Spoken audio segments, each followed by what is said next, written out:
Olá, meu irmão, minha irmã, a paz do Senhor Jesus, que o Senhor Jesus esteja na sua vida, que o Espírito Santo esteja a te orientar, que você possa viver uma vida debaixo da presença do Senhor, porque fora dele não há um outro caminho que seja bom, há um outro caminho que não é bom, um caminho que leva à perdição e que leva ao inferno.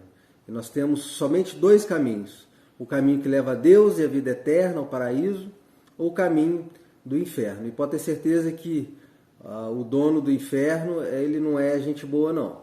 Ele quer matar, roubar e destruir. Inclusive, ele vai fazer isso na sua vida enquanto você estiver vivo, né? Por isso que você precisa buscar a Deus. Eu já escutei pessoas falando, né? Falar, deve ter um terceiro caminho, né? Eu não quero viver com Deus porque é muito chato, porque é careta, porque tem um monte de regra. Mas eu também não quero ir para o inferno, porque lá é um local de perdição, um local de tentação e de sofrimento eterno. Eu vou viver minha vida isentão aqui, tá tudo bem. Eu quero te dizer que não existe esse caminho do meio, tá? O caminho do meio só existe na filosofia. Na vida espiritual, ou é céu ou inferno, ou é Deus ou é Satanás. Então eu oro, meu irmão, que você possa viver uma vida com Jesus.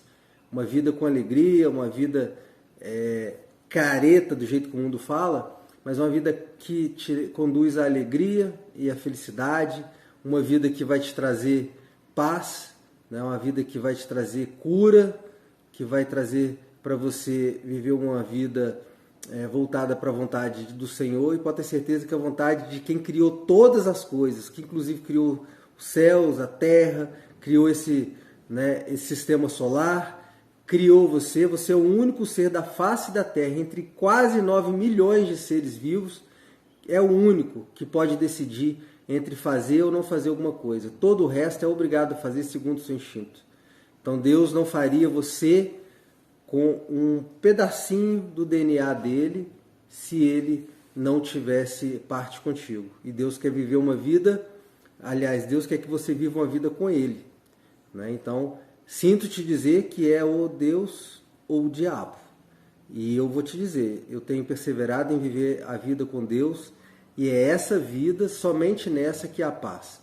Somente nessa vida que você pode, deitar a cabeça no travesseiro e descansar, né? E somente vivendo essa vida que após a morte você vai poder prosseguir juntamente com Deus Todo-Poderoso, numa vida de construção, numa vida que faz sentido, né? E para aqueles que se perdem, que é o nosso papel de estar inclusive aqui pregando o Evangelho, por meio desses vídeos, é te convencer de que você precisa viver uma vida de transformação, né? de obediência à palavra dele, né? Para que você possa acessar, né? Carregar o Espírito Santo dentro de si, né, e ser transformado.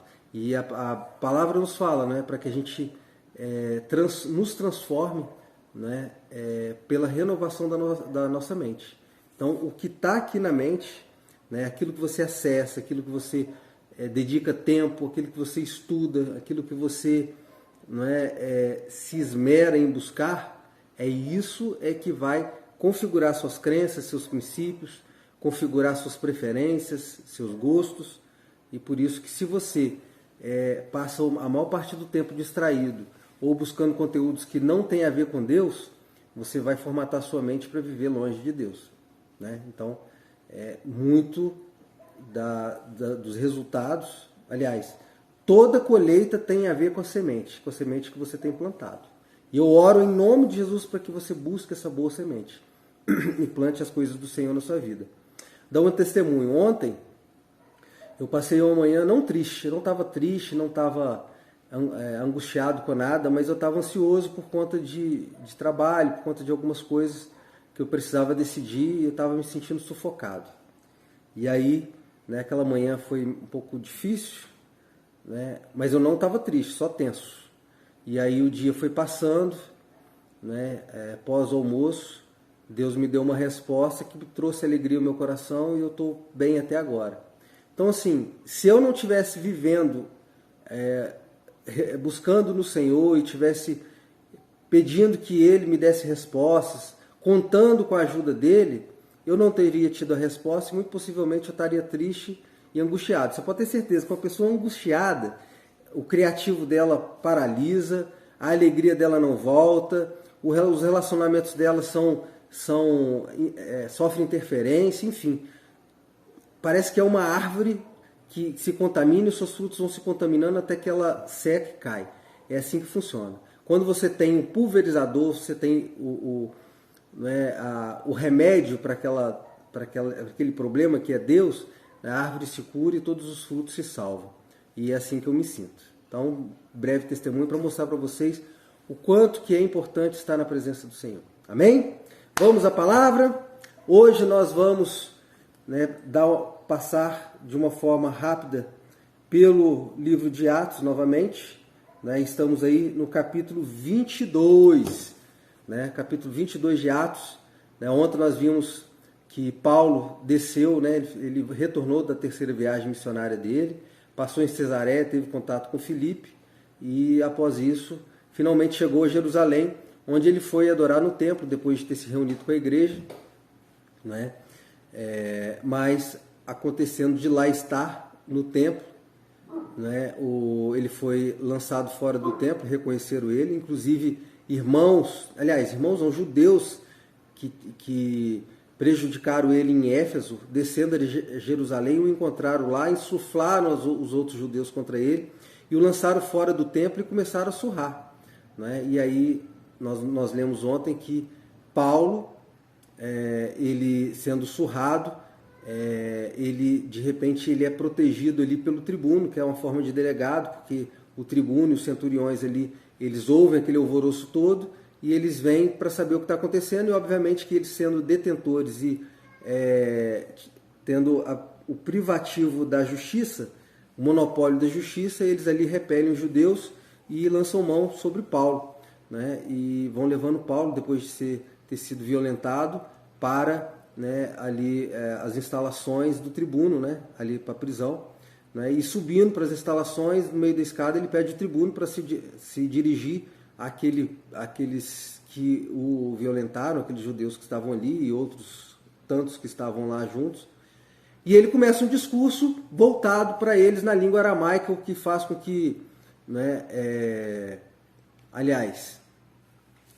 ele vai fazer na língua deles ali, no hebraico, aí eu não sei se é no hebraico ou no aramaico, é um dos dois, me parece que é no hebraico. E ele se dirige para eles ali, a língua hebraica é a língua nativa dos judeus, e eles, quando eles escutam ele falando nessa língua, todos calam e ouvem as palavras de Paulo. E aí Paulo começa a fazer um discurso para aquele povo que estava ali, aqueles que participaram da surra de Paulo, ou que não participaram, estavam ali só à volta mesmo. E ali ele começa a narrar o momento em que ele desde que o momento anterior à conversão dele, como que aconteceu a conversão dele.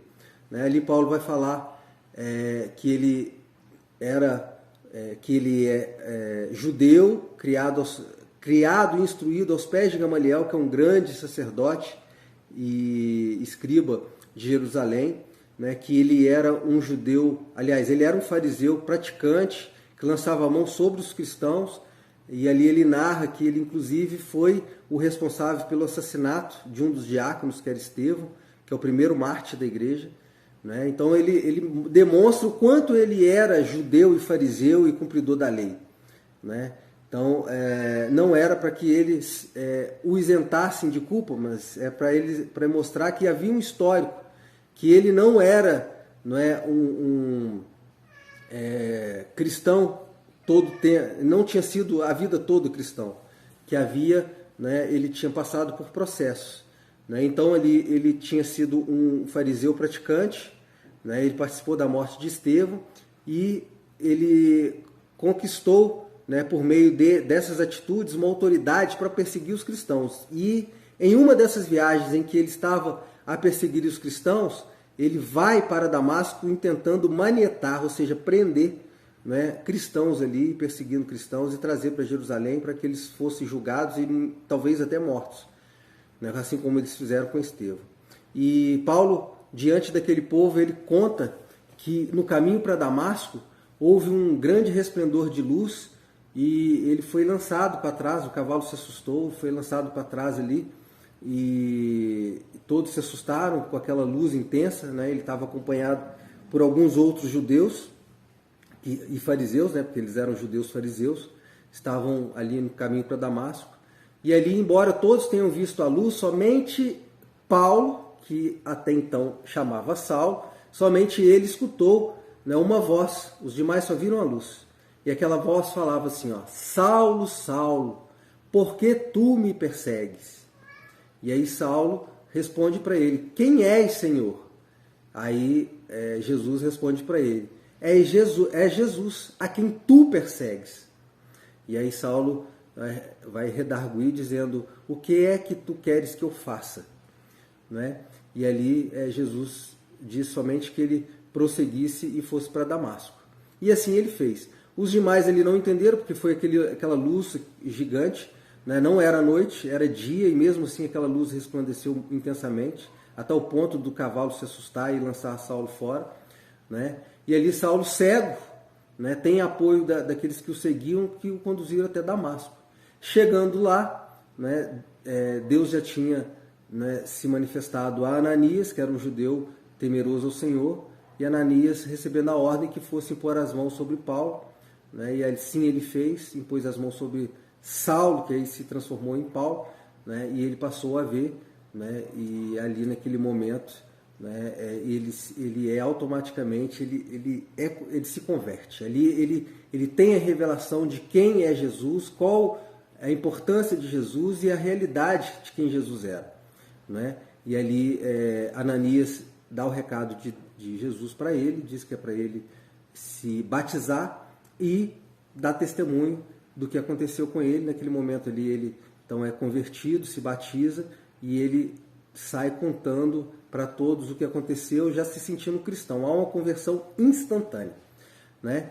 E ali há um certo temor por parte dos judeus que estavam em Damasco, mas Ananias o apresentou para eles e tudo, e com isso houve uma quebra dessa resistência, e né, eu imagino que aqueles que seguiam Paulo não sabem o que está acontecendo, ou se o Paulo volta com eles de uma forma diferente, eles se sentindo que Paulo estava estranho, e eles voltam para Jerusalém.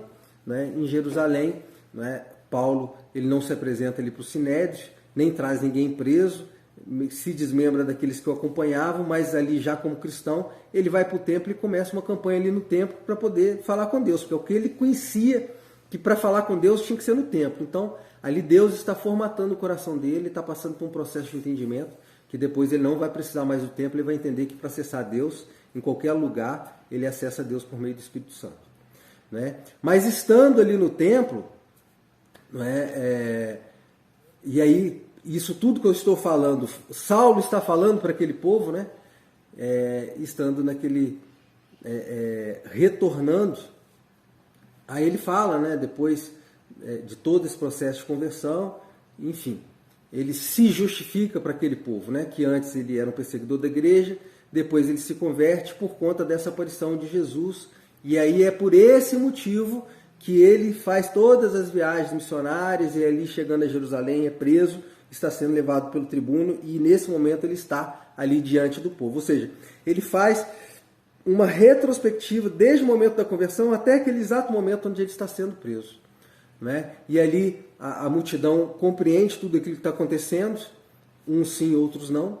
Né? Uns queriam matá-lo mesmo para acabar com o problema. E ali o tribuno leva ele, né, deixando a multidão para trás, leva ele ali para dentro daquelas instalações, onde o tribuno dá ordem para que ele seja açoitado. Né? E então, enquanto ele estava sendo amarrado pelas correias, né, ele faz algo que vai mudar, né, a história de Paulo, né, em relação a essa questão de ser julgado, de ser humilhado, violentado, agredido. Né? Ele vai fazer jus à sua condição de romano.